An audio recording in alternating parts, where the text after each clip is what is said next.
안녕하세요. 전 브이로그에서 이사 간다고 말씀드렸는데 여기는 새 집입니다. 더 자세한 정보는 나중에 알려드릴게요.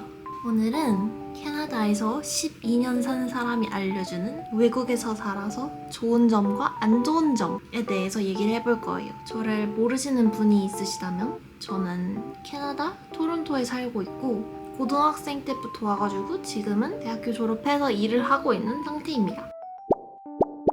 자, 일단 첫 번째, 여러 나라 사람들을 알 수 있고 여러 나라 문화에 대해서도 쉽게 접할 수 있어요. 제일 좋았던 점은 여러 나라 음식을 맛볼 수 있는 게 너무 좋았던 것 같아요. 한국식 퓨전 요리 그런 게 아니라 진짜 찐 그 사람들이 좋아하는 그 나라 사람들이 좋아하는 음식점 아니면 음식의 종류 이런 걸 맛볼 수 있어서 너무 좋은 것 같아요. 일단 저는 학교도 학교인데 회사 다니면서 더 많이 느꼈던 게 팟럭이라고 여러 사람들이 각자 음식을 준비해서 함께 식사하는 파티 이런 걸 의미하는데요. 저희 회사는 롱 위켄드, 예를 들어 금요일날 아니면 월요일날 할리데이인 경우 주말이 길어지잖아요.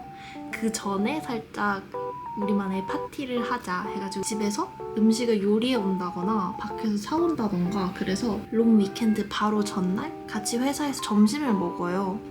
그냥 뷔페처럼 각자 음식을 들고 오면 접시에 담아가지고 먹는 거죠. 그때 저는 처음 먹어보는 나라의 음식들도 많았고 그래서 이런 맛이 날 수 있구나, 이게 맛있을 수가 있구나 되게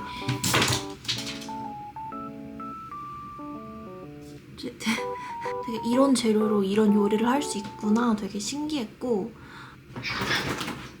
보리가 살짝 미쳐 날뛰고 있는데 오늘 촬영 좀 망한 듯.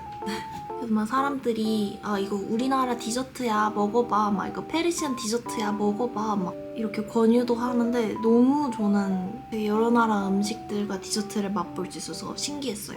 그리고 두 번째, 타인의 시선으로부터 자유로워요. 제가 생각했을 때 한국은 남의 시선을 많이 신경 쓰는 것 같거든요. 뭐 이 사람이 나를 어떻게 생각할지도 많이 눈치 보는 것 같고 근데 여긴 전혀 그런 게 없어가지고 예를 들자면 한국 사람들은 패션 트렌드 이런 거에 민감하고 막 명품 이런 거 좋아하고 하잖아요. 외국 사람들은 안 그래요. 편하고 그냥 그 자리에 어울리는 옷 막 그런 걸 입지 막 어떤 브랜드인지 막 그런 건 딱히 신경 안 쓰고 정말 아시안들?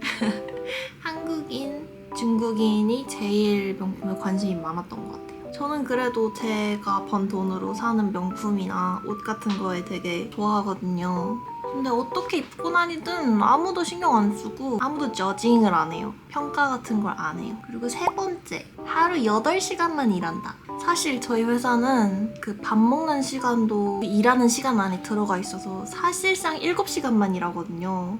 그리고 예를 들어 8시에 오면 4시 퇴근, 7시에 오면 3시 퇴근 이렇게 좀 자유로운데 많은 캐나다 회사들이 그런 것 같아요. 내가 오늘 하루 회사에서 8시간을 채웠다 하면 그냥 눈치 안 보고 집 가시면 됩니다. 상사 눈치 이런 거 안 봐도 되고 야근 그런 거 안 하는데 혹시라도 해야 되면 돈을 원래보다 더 받으면서 엑스트라로 일을 하는 거죠. 그냥 눈치 안 보고 집 가고 자신의 자유시간이 좀 느는 거잖아요. 그래서 좀 자유롭고 좋은 것 같아요. 저는 예전에 다녔던 회사에서는 제 상사, 제 매니저랑 10살 이상 차이가 났는데 아직도 연락하고 지낼 만큼 친구 사이예요. 친구라고 볼 만큼 주말에 만나서 놀고 사실 내일도 저희 옛날 팀이랑 만나기로 했거든요. 이렇게까지 친한 거는 특이 케이스지만 상사랑 10살 이상 차이 난다, 20살 이상 차이 난다 해가지고 뭐 눈치 주고 그런 거 없고 꼰대가 없어요.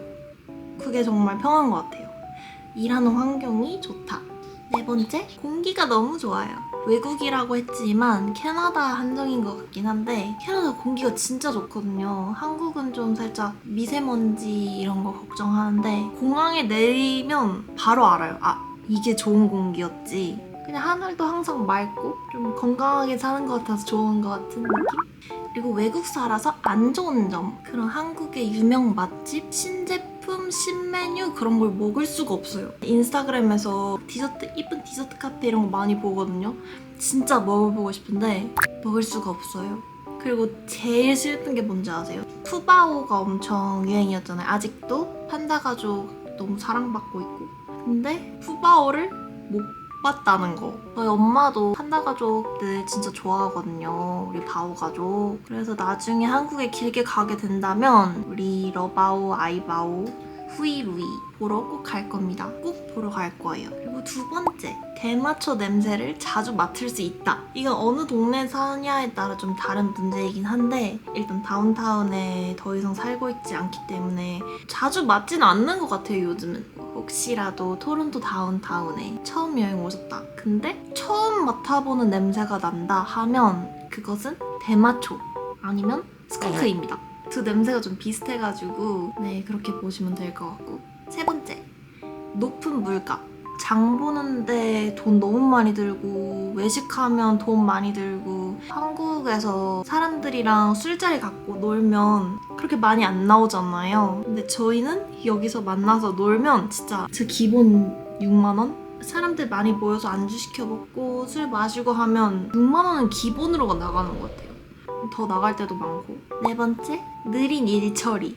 이건 진짜 화나는데요. 화났던 적이 한두 번이 아닌데 어떤 문서를 뗀다거나 막 아이디 카드를 새로 발급받는다던가 이럴 때 공공기관 같은 데 가잖아요. 일 처리가 너무 느려서 막 몇 시간 기다려야 되고 운전면허증도 한국은 동사무소 같은 데 가면 바로 나오잖아요. 여기는 몇 주를 기다려야 돼요. 심지어 저는 막 2주 안에 나온다 그랬는데 뭐 정보상 문제가 있다 뭐 했다 해놓고 6개월 동안 주지 않았어요. 근데 이게 좀 어이가 없는 게 저 하도 안 오니까 전화를 했어요. 전화하는데도 몇 시간이 걸리고 그렇게 해서 전화를 받았는데 제가 언제 나오냐 뭐라 했었는데 얼마 지나지 않아 나왔어요. 그러니까 그 사람들은 제 서류상 뭐가 잘못 기입이 됐는데 급한 거 아닌 것 같은데 나중에 하지 해놓고 제가 전화할 때까지 안 했던 것 같아요. 그리고 막 제품이 고장난다거나 리턴을 해야 된다거나 인터넷 설치를 해야 된다거나 하면 전화를 해야 되잖아요. 1시간은 기본으로 그 대기 음악을 듣고 있어야 돼요. 그래서 저는 그냥 차라리 그 라이브 채팅 하는 걸 더 좋아하긴 해요. 오늘 영상도 재밌게 봐주셨다면 좋아요와 구독. 오늘 고양이가 너무 방해한 것 같은데 아무래도 좀 작은 집으로 이사 오다 보니까 촬영하기가 좀 힘드네요.